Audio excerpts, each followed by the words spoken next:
Bonjour à tous et bienvenue dans ce premier numéro de Indexpresso, la matinale d'Indexel, où chaque mois l'agence va vous parler d'un sujet autour d'un sujet du marketing digital, du branding, du design. Le but, ça va être de vous proposer chaque mois à peu près un live interactif avec des experts d'Indexel. Et pour ce premier numéro, je suis avec Walid Kahak, directeur de la stratégie d'Indexel, pour vous parler du sujet des réseaux sociaux en B2B. Bonjour Maxime, c'est un vrai plaisir de démarrer ce premier live, de se tester aussi sur ce nouveau format. Donc vraiment n'hésitez pas à nous faire des retours sur le format, si vous avez apprécié ou pas. Donc on verra ça à la fin du live. Le sujet aujourd'hui, c'est vraiment les réseaux sociaux, comment générer du lead en B2B en 2024.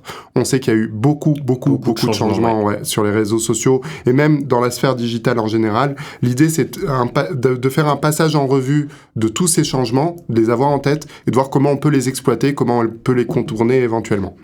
Voilà l'idée. Ok, parfait. Et du coup, on va essayer de démarrer déjà par un peu de contexte, repasser passer en revue tout ce contexte, peut-être avec un premier sondage qu'on va faire en ligne. Comme ça, vous entraînez un peu sur l'interaction. Voilà, tout à fait. N'hésitez pas à poser vos questions dans le chat. Ouais. Vous avez une partie sondage en bas à droite, à côté du chat. Donc n'hésitez pas, si vous avez la moindre question à tout moment, de poser vos questions dans le petit onglet chat. Et donc là, vous avez un premier sondage et la réponse va arriver très très vite. Donc répondez vite. Alors n'hésitez pas à voter. Tu peux lire peut-être la question ? Tout à fait. Alors, selon vous, quel pourcentage de recherche Google donne lieu à un clic vers un site ? Est-ce que c'est 75 ? Est-ce que c'est 50 ? Ou est-ce que c'est moins de 5% ? C'est pas beaucoup. Voilà, et on va passer en revue évidemment des chiffres clés. Donc, premier chiffre clé qu'on va passer en revue, 35% des entreprises aujourd'hui constatent un déclin du reach organique de leur page. Alors, j'explique ce que c'est qu'un reach organique. C'est vraiment la portée d'un post qui n'est pas sponsorisé. Ça veut dire ce que vous postez quand vous êtes une page, par exemple une page entreprise LinkedIn, vous postez n'importe quoi, une information, un lien vers un site. Aujourd'hui, le reach organique, il a énormément baissé. C'est-à-dire que la portée des posts, elle est parfois de moins de 15% de la communauté votre communauté que vous êtes censé toucher. C'est le cas sur l'ensemble des réseaux sociaux aujourd'hui, c'est observé. Certains, c'est carrément flagrant sur Facebook, c'est assez terrible. Ouais. LinkedIn a suivi d'assez loin le mouvement global. Et aujourd'hui, vraiment, le reach organique est très faible. Alors, il y a des moyens de le contourner, c'est ce qu'on va essayer de voir aujourd'hui. Deuxième chiffre clé dont je voulais parler, c'est que 42% des contenus partagés sur LinkedIn, il y a plus 42% de contenus partagés sur LinkedIn entre 2021 et 2023. Donc une belle hausse. Une énorme hausse. LinkedIn y a contribué en encourageant la création de contenu, le fait de partager, de valoriser le côté créateur de contenu sur LinkedIn. Et il y a eu une explosion évidemment des partages, pour le meilleur, parfois pour le pire. Ouais. Et je pense qu'il y a eu l'effet confinement aussi, qui a donné du temps aux gens de partager leur expertise, et ça c'est plutôt bien. Et aujourd'hui, on suit encore cette courbe. Alors, est-ce que tu as un résultat sur le sondage ? Est-ce que les gens ont voté ? Oui, il y a 40% qui ont voté 75%, et 30% qui ont voté 50%, et moins de 5%. Alors, la bonne réponse, c'est 50%. 50% des recherches Google ne donneraient lieu à aucun clic. Ça veut dire que les gens vont arriver sur une page de résultats de recherche et il va rien se passer. Globalement, ils vont trouver la réponse directement dans la page. Ouais. Aujourd'hui, il faut savoir que Google, c'est plutôt un moteur de réponse qu'un moteur de recherche. Ouais. C'est aussi un moteur qui va beaucoup changer avec l'IA.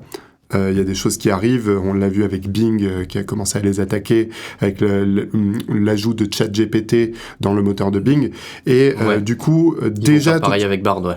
Exactement, ils essayent de faire pareil avec Bard, mais ce qui se passe sur Google aujourd'hui, c'est que en gros la page de résultats de recherche remonte énormément d'informations. Si vous tapez, par exemple, je prends un exemple tout bête, si vous tapez Barack Obama dans la barre de recherche, pour avoir des informations sur qui est cette personne, qu'est-ce qu'elle fait, vous allez avoir des éléments biographiques directement dans les résultats de recherche. Vous saurez quand il a été président des États-Unis, combien de temps ça a duré, son âge actuel, ce qu'il fait actuellement, sans avoir besoin de passer sur une page Wikipédia. Tout à fait. Tout ça, c'est dû aux données structurées de Google, des données structurées sur les sites qui permettent de remonter des informations directement dans Google. Vous avez aussi les questions les plus fréquemment posées autour d'un sujet. Donc voilà. Du coup, les gens n'ont plus vraiment besoin d'aller sur les sites. Ils ont déjà les résultats sur la plateforme. Alors tout ça, ça a évidemment des conséquences qu'on va voir. La première des conséquences, c'est que les leviers de trafic organique, encore une fois, ce qui n'est pas du paid, ne sont plus si efficaces. Les réseaux sociaux, ils privilégient aujourd'hui une vraie rétention de l'audience. Ça veut dire que toutes les plateformes, y compris Google, qui n'est pas un réseau social, veulent que les gens restent sur leur plateforme. Donc, l'époque bénie du marketing, de l'inbound marketing des années 2010, où on pouvait utiliser la caisse de résonance des réseaux sociaux, ou même le référencement naturel, pour générer un trafic important vers notre site, c'est plus trop le cas. Et en fait, votre site web, il n'est plus vraiment cette pierre angulaire ou ce carrefour où tout arrive.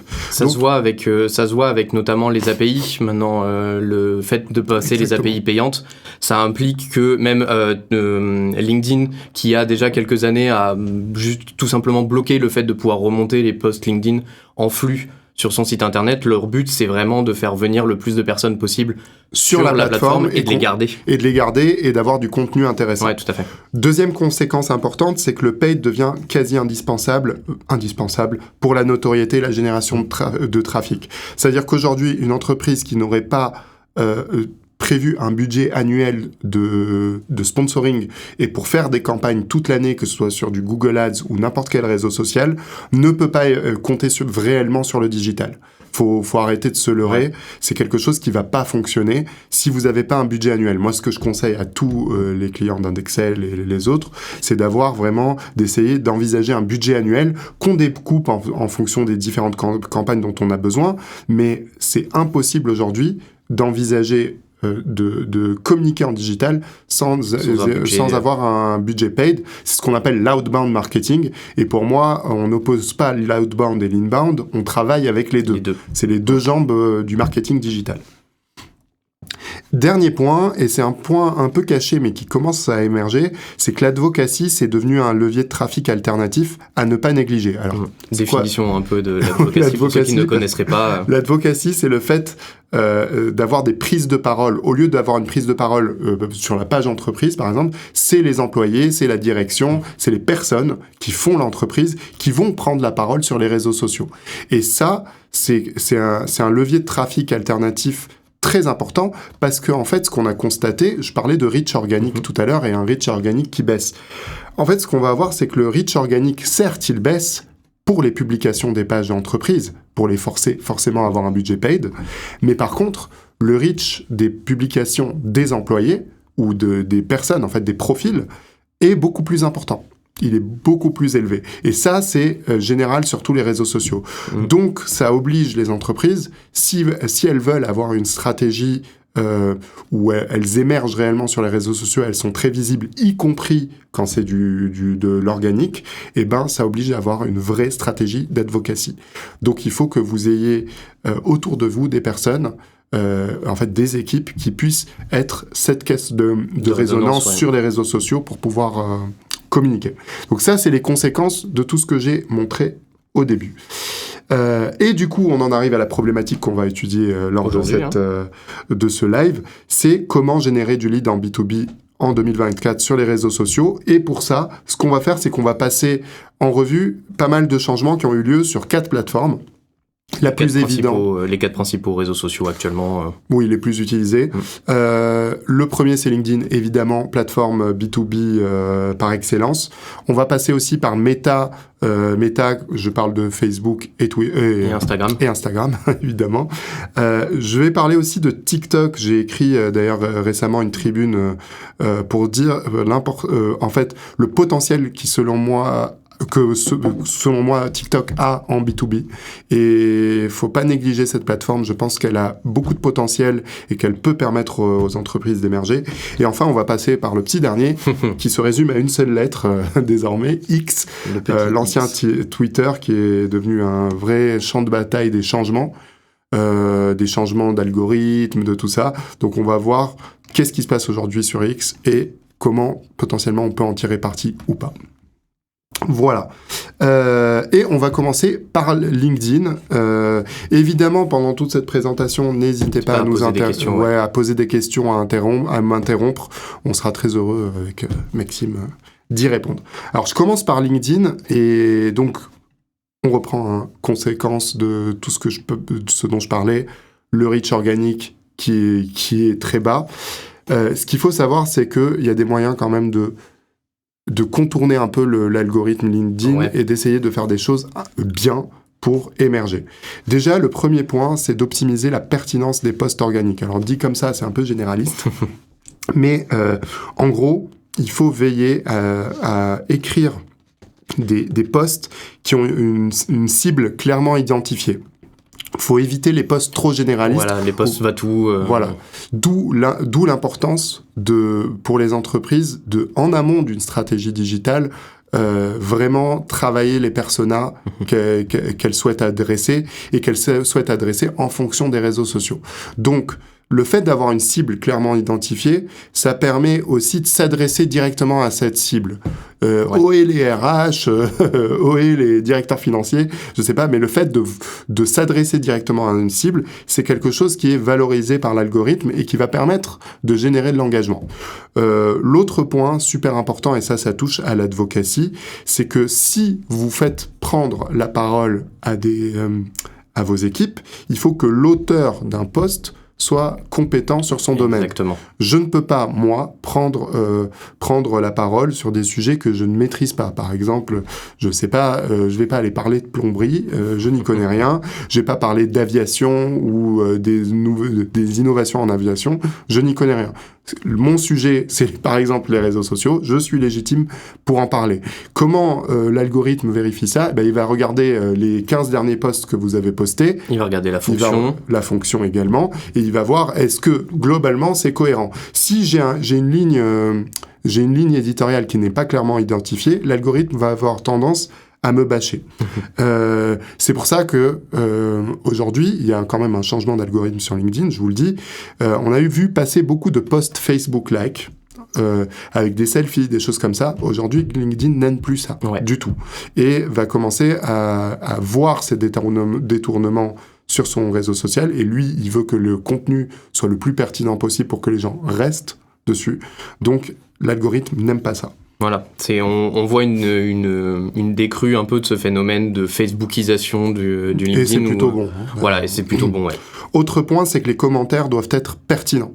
Ça veut dire que les débats que vous allez avoir en commentaire vont générer de l'engagement pour vos posts organiques. Et c'est là que l'advocacy, encore une fois, est super importante. Quand vous postez un post via votre page, il faut qu'il y ait une équipe derrière assez soudée pour aller commenter ce post, apporter de l'information supplémentaire, mettre des liens vers votre site. C'est comme ça que vous pourrez émerger. Donc on n'est plus du tout sur le community manager d'il y a 10 ans qui va poster quelque chose comme ça et attendre que ça se passe. Ça ne marche pas comme ça. Il faut vraiment que ça avance.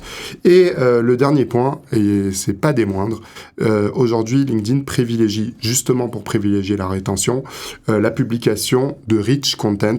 Ça veut dire des contenus assez complexes, comme des carousels, des choses comme ça. Les sondages, il y a eu la mode des sondages. Aujourd'hui, c'est beaucoup plus les carousels parce que ça prend du temps à produire. Donc LinkedIn, il est content. S'il y a plusieurs pages à consulter, c'est comme si vous lui donniez des e-books toute la journée, des choses comme ça. Et c'est quelque chose de privilégié. Donc les liens directs doivent être vers votre site. C'est pour ça que je disais que c'est pas des leviers de trafic pertinents. C'est un peu terminé. Ouais. C'est carrément terminé maintenant. Deuxième point, c'est que pour connaître et comprendre l'algorithme, il faut savoir que même dans le format des posts, il y a des choses qui se font maintenant. Il faut avoir de très longues introductions. On est entre 1200 et 1800 caractères. qui sont privilégiés. Je parle toujours en organique, hein, bien sûr. C'est très important de créer des threads de commentaires. Alors les threads, c'était un truc de Twitter. Ouais. C'est très Twitter. C'est le fait de je poste un post et ensuite je l'enrichis avec des commentaires en dessous. Ça, c'était très Twitter. C'est quelque chose qui maintenant est favorisé sur LinkedIn. Et lorsque vous postez et que vous rajoutez des commentaires ou que votre équipe rajoute des commentaires, il faut être réactif dans les 60 premières minutes pour augmenter le reach des posts. Et ça, c'est super important. Montrer que vous êtes réactif. Donc, il faut rester sur la plateforme. Il faut aussi commenter les posts, potentiellement, d'autres entités. Donc, d'être actif et d'être reconnu comme actif sur LinkedIn. Donc, liker, commenter les posts de tiers. Tout à fait.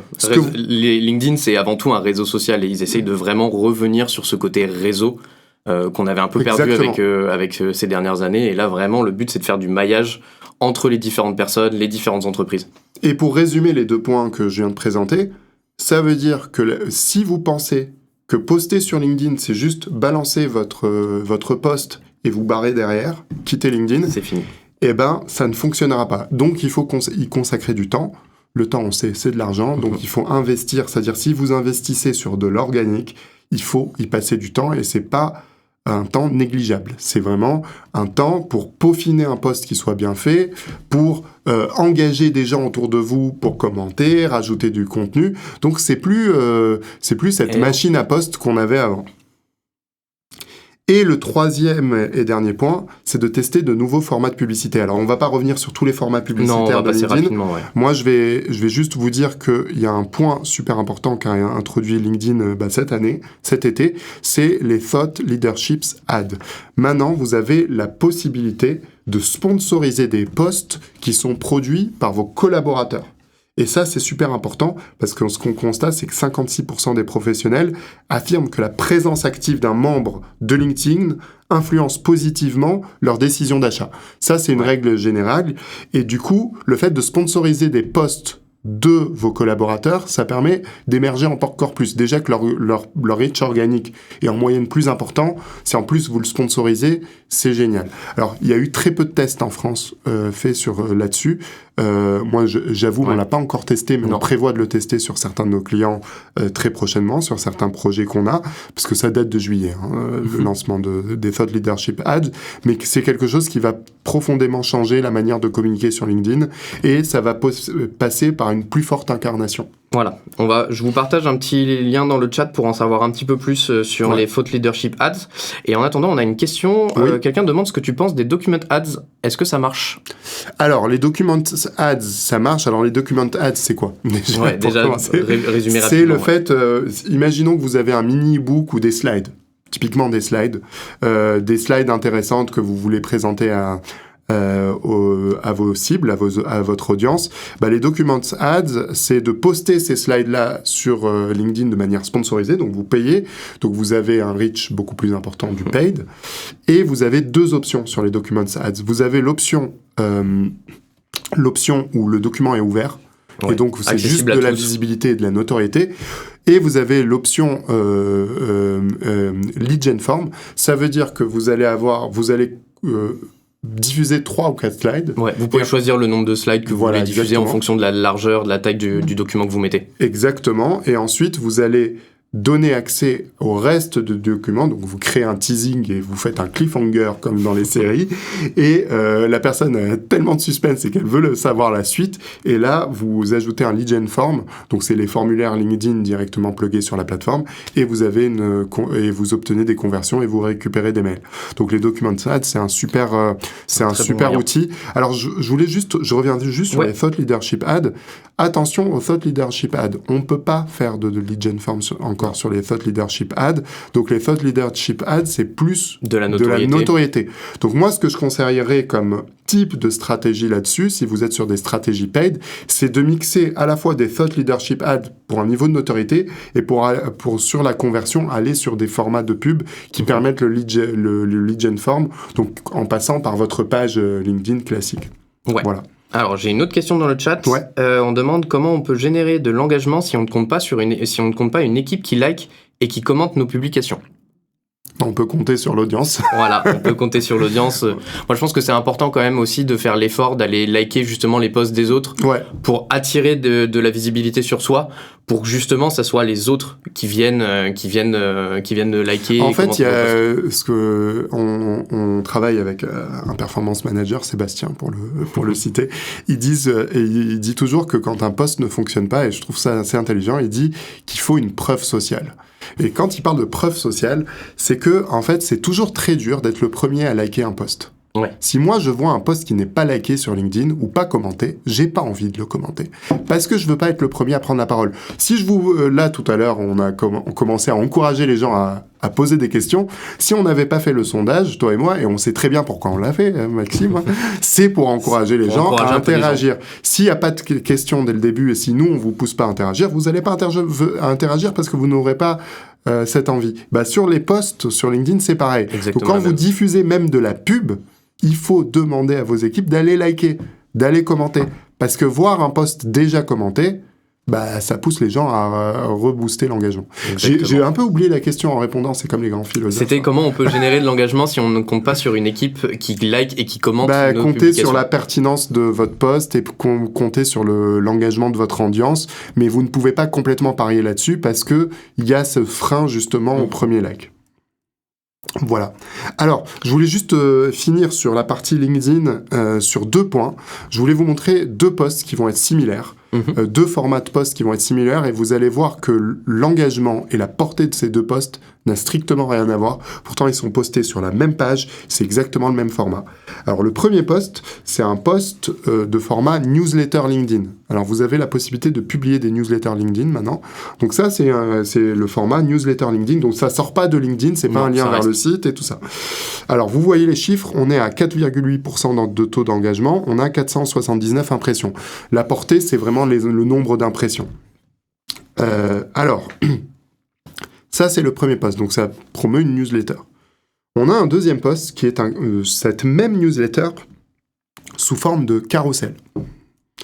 Et sous forme de carrousel, regardez la différence. Ouais. 24,46% de taux d'engagement. Plus 20%. 1014 impressions, voilà les différences.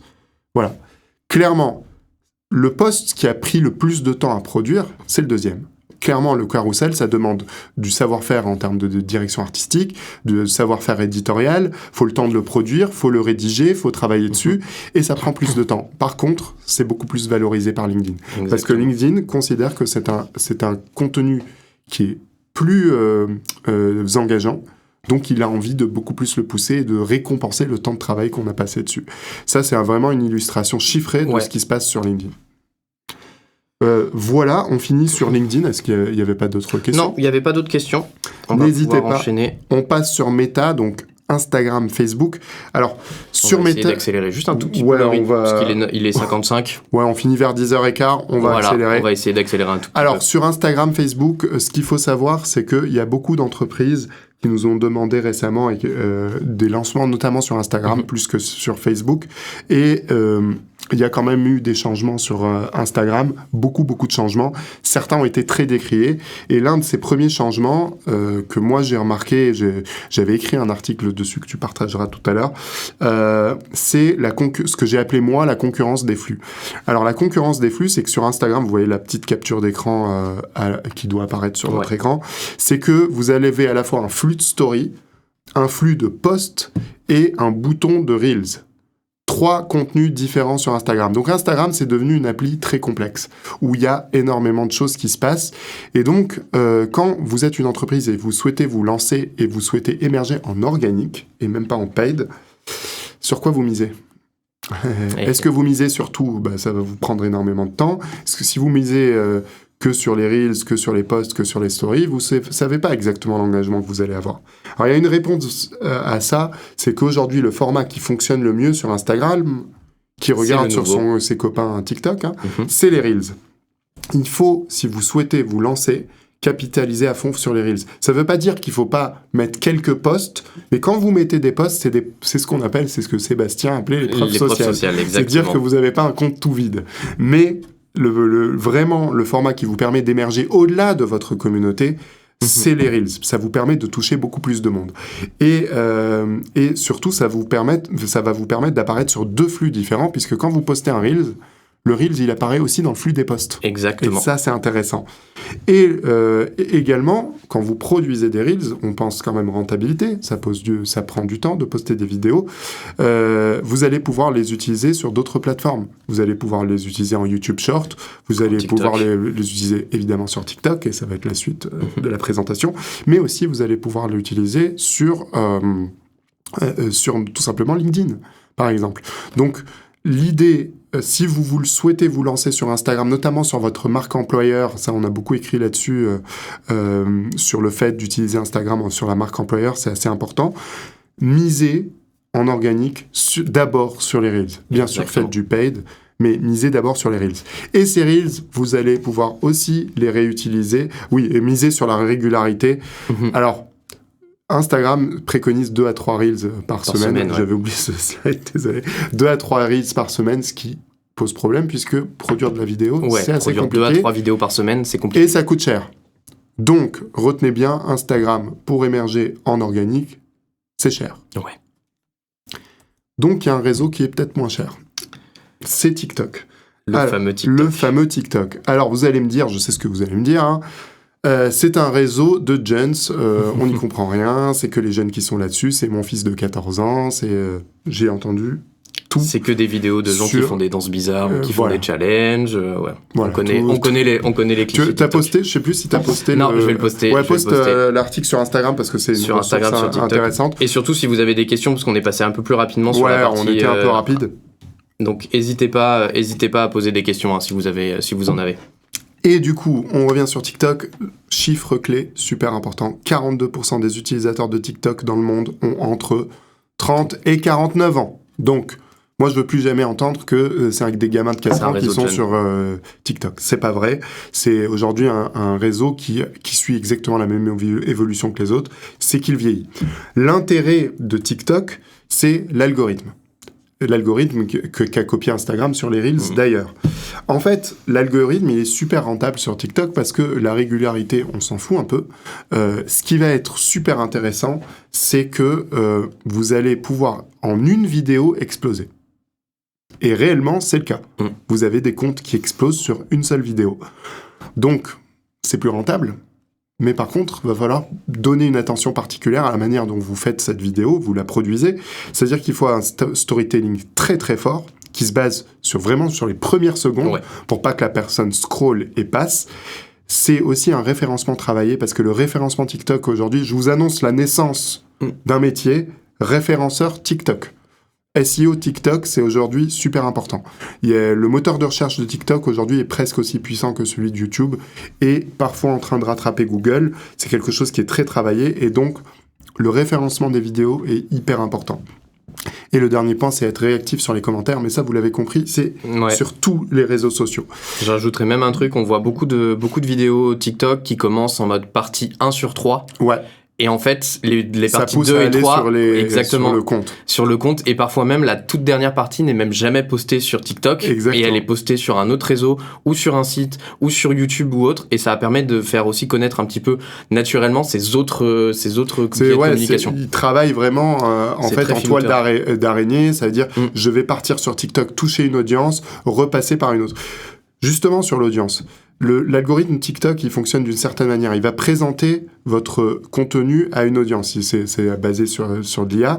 Il va voir si cette audience réagit. Il va tester en fait plusieurs audiences et après diffuser à fond votre contenu sur l'audience qui réagit le plus et qui est la plus intéressante. Potentiellement, c'est celle qui vous intéresse.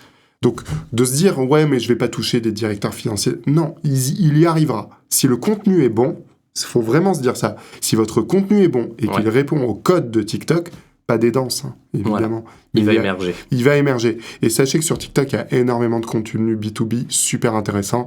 Moi, c'est un de mes outils de veille, clairement, aujourd'hui. Alors, ça dépend de la manière dont on l'utilise. Si j'étais passionné par Michael Jackson toute la journée, je me taperais que des danses de Michael Jackson. Il se trouve que moi, je vois beaucoup de vidéos B2B parce qu'ils voient que j'aime ça. Donc, ils m'en représentent. C'est le biais de tous les algorithmes de réseaux sociaux. Quand on commence à regarder un type de contenu, on est abreuvé de ce type de contenu-là. Exactement. Le plus souvent, Ce qui Donc, ce qu'il faut retenir sur Instagram et aussi sur TikTok, c'est que Instagram, l'outil le plus intéressant, le format le plus intéressant, c'est le Reels. Il faut en produire beaucoup pour pouvoir émerger. Ouais. Sur TikTok, vous pouvez vous permettre d'en produire qu'un. Exactement.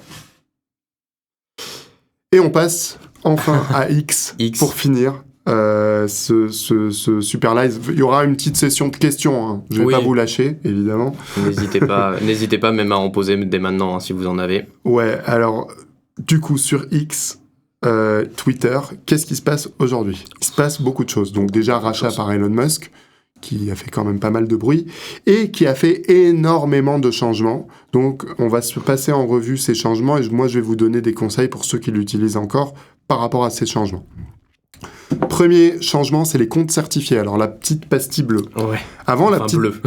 Maintenant, il y en a 15, ouais. En fait, la pastille bleue, avant, c'était c'est un code qui vient de Twitter à la base et qui a envahi tous les réseaux sociaux. La pastille bleue, ça veut dire que c'est un compte certifié, c'est-à-dire si c'est une célébrité, vous savez que c'est réellement le compte de cette célébrité et c'est pas un clone ou un faux compte. Et ça marchait pour les entreprises, ça marchait pour les célébrités, ça peut marcher pour les gouvernements. Aujourd'hui, les gouvernements ont une certification spécifique qui est grise. Les entreprises peuvent avoir une certification gold, mais pour les très grosses. Et après, vous avez la certification bleue. La certification bleue, c'est des gens qui ont des comptes payants désormais. Exactement. Donc n'importe qui peut avoir une certification bleue. Ça permet de lire 10 000 tweets par jour, ça permet d'avoir un meilleur reach, donc une portée plus importante organique, et ça permet d'avoir une relative légitimité sur le réseau, parce que cette légitimité baisse de plus en plus. Et donc, qu'est-ce qui se passe ? Est-ce que vous devez certifier votre compte si c'est votre principal canal de communication ? Si c'est votre principal canal, j'aurais tendance à dire que ça peut valoir le coup si votre cible est là, mais par contre... Franchement, si c'est pas votre principal canal, fuyez la certification. Ça coûte une dizaine d'euros par mois. Hein. Ouais, c'est quand même pas donné. Mais au final, c'est, je pense, beaucoup d'argent donné à peu de résultats. Et en fait, le problème de ces changements sur Twitter, sur X, c'est que c'est couplé avec d'autres changements qui poussent la plateforme dans une pente direction qui est un peu bizarre, une pente sablonneuse, comme disait Coluche. Là, ils sont en train de tester, c'est de mémoire en Nouvelle-Zélande et dans un autre pays aussi, ils sont en train de tester le payant pour tout le monde. $1 par an. Ouais, ils sont en train c'est assez récent, ils ont mis en place ça. Juste $1 par an, mais ils sont en train de tester, et donc du coup, est-ce que à terme, la certification que vous aurez payée pendant un an, tout le monde va pas finir par l'avoir ? Est-ce que... c'est toujours un peu compliqué. Aujourd'hui, ça se cherche et on sait pas trop dans quel sens ça va. En tout cas, il y a un deuxième point, une deuxième évolution, c'est la monétisation des contenus. En fait, ils ont fait un dispositif qui s'appelle Ads Revenue Sharing, qui a pour objectif de redistribuer des revenus publicitaires aux membres de X Premium, donc les pastilles bleues, en fonction de l'engagement de leur poste. Donc ça, c'est quelque chose qui est mis en place pour rémunérer, comme sur TikTok. Sur TikTok, les créateurs de contenu sont rémunérés à partir d'un certain nombre de vues et tout. Le problème, c'est que cette évolution, c'est une épée à double tranchant, puisque... elle risque d'être emportée dans la guerre de tweets de la plateforme. En fait, ce qui se passe, c'est que ça favorise les contenus extrêmement clivants, extrêmement violents. Ceux qui font réagir. Ça vous a pas échappé qu'on est dans un contexte spécial en ce moment. Si vous allez sur Twitter, la polarisation, le niveau de polarisation et de guerre de tweets, il est devenu absolument effarant. Ça veut dire qu'aujourd'hui, les pires tweets sont favorisés, surtout qu'il y a eu énormément de comptes extrêmement polémiques qui ont été débloqués. Et donc, en fait, c'est devenu un champ de bataille terrible.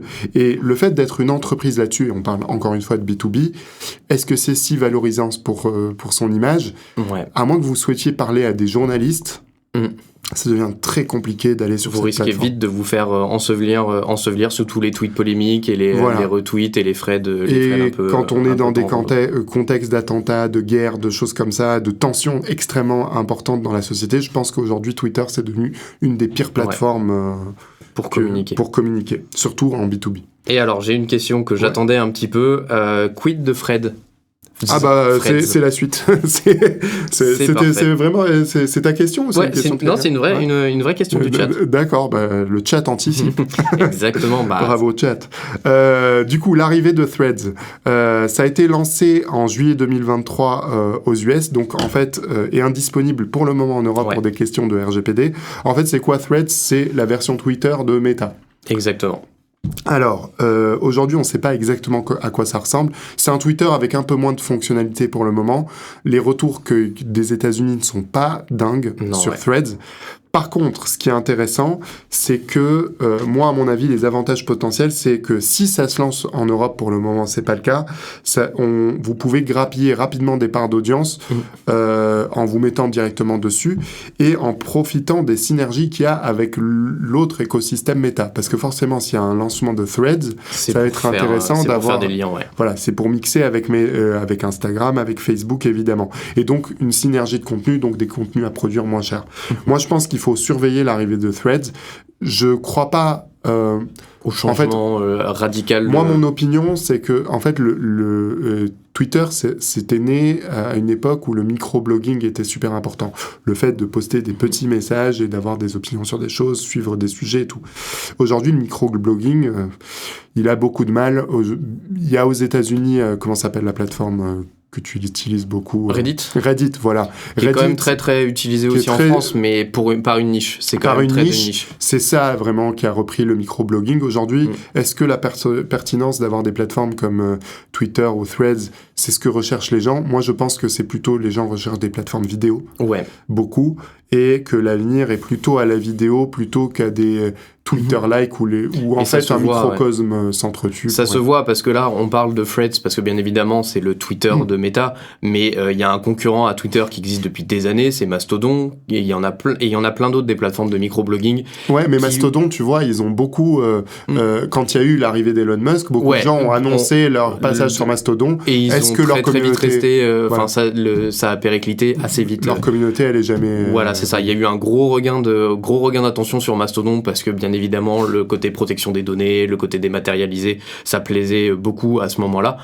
Mais finalement, personne n'est resté sur Mastodon ou alors les gens ne changent pas de plateforme. Les entreprises peuvent migrer. Les gens, c'est assez difficile. On a des habitudes sa communauté maintenant. Avec soi, c'est quand même très compliqué. Et du coup, sur Twitter, avant d'arriver à la conclusion, je vous envoie, Maxime vous envoie une petite ressource aussi pour vous permettre d'aller plus loin. Un petit article pour voir un petit peu... Et pour finir, alors une conclusion pas trop longue parce que j'ai conclu chaque partie, mais l'idée c'était de vous remettre un petit funnel avec le top of funnel, le mid funnel et le bottom of funnel et vous dire comment moi je place à peu près les réseaux, toutes les plateformes par rapport à ça. Pour moi, typiquement les Facebook, Instagram, TikTok en B2B, encore une fois, on est en B2B. Pour moi, c'est des plateformes plutôt qui sont consacrées au top of funnel, donc vraiment des plateformes de notoriété où vous allez plutôt travailler votre branding. Ça, c'est plus... Peut-être réexpliquer un tout petit peu, très rapidement, le top funnel, mid funnel et bottom funnel pour ceux qui... je vais essayer de réexpliquer. En fait, vous avez le funnel de conversion en marketing digital, le fait de capter une audience en très très haut, de la ramener progressivement vers une conversion. Le bas du funnel. Donc, en B2B, globalement, Facebook, Instagram, TikTok, pour moi, c'est des plateformes très top of funnel où vous allez travailler votre branding, vous allez travailler votre notoriété. En mid-funnel, on va avoir des plateformes comme LinkedIn, évidemment, le roi des réseaux sociaux B2B, qui va vous permettre aussi de jouer avec du lead gen form, même via des lead gen form, vous n'aurez jamais des leads extrêmement chauds. Ils nécessiteront le fait d'entrer dans un processus de nurturing. Vous avez potentiellement X, malgré toutes mes réserves, et aussi YouTube. Pourquoi ? Parce que YouTube, si vous faites des tutos, des choses comme ça, c'est un moteur de recherche extrêmement puissant. Alors, on n'en a pas parlé aujourd'hui, mais c'est un moteur de recherche qui permet d'émerger sur des questions intéressantes, et c'est plutôt du mid-funnel pour moi. Et enfin, en bottom of funnel, c'est Google Ads. C'est vraiment tout ce qui est référencement payant parce que là, les personnes qui font des recherches sur Google, elles ont un besoin immédiat. Donc, vous devez répondre avec quelque chose d'immédiat. C'est vraiment, on arrive à la demande de vie et on est en bout. Et on l'a vu au début de ce live, 50% des recherches Google finissent sur un clic. Donc c'est... Non, c'est- 50 ne finissent pas. sur- Mais du coup, 50% peut finir sur un... Oui, alors surtout en sponsoring.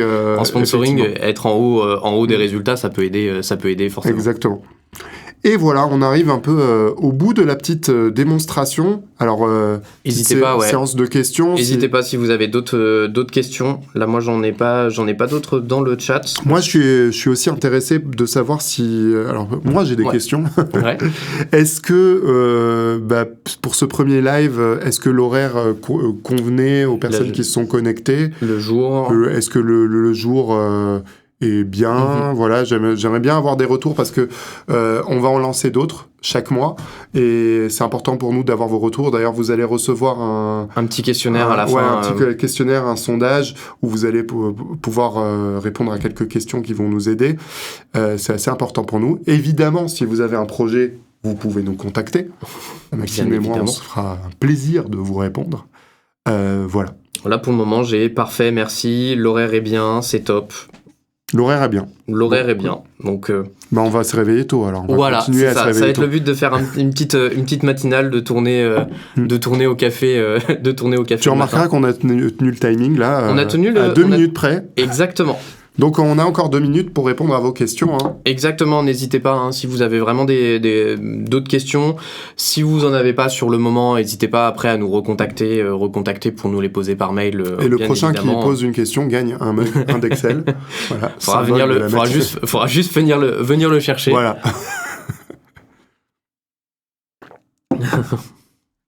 Ok, moi, j'ai même 9h c'est bien, ou j'ai même 7h30. Alors 7h30, 7h30, c'est un alors, petit peu tôt. Je ne suis pas allé à Salamé, j'ai quand même... Ah ouais, c'est Voilà. une matinale, mais pas si matinale que ça. Voilà, donc ça va être compliqué. Ah, j'ai une petite question. Est-ce qu'il faut utiliser ChatGPT dans ses publications pour gagner du temps et de la performance? Alors, alors nous, on a développé pas mal de prompts justement pour aider à la création de posts, ouais. Ouais, exactement. Donc oui, ChatGPT peut être très très utile. Alors, attention, gros warning avec ChatGPT, ouais. Il faut savoir l'utiliser. Exactement. Donc, ça faut avoir un bon prompt, faut avoir aussi un esprit critique assez développé. Mais oui, je vous encourage à utiliser ChatGPT. Ça va vous faire gagner pas mal de temps.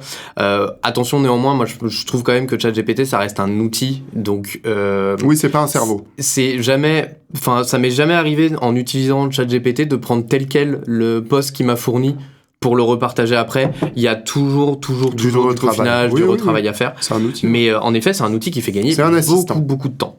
C'est ça. Ça fait gagner pas mal de temps.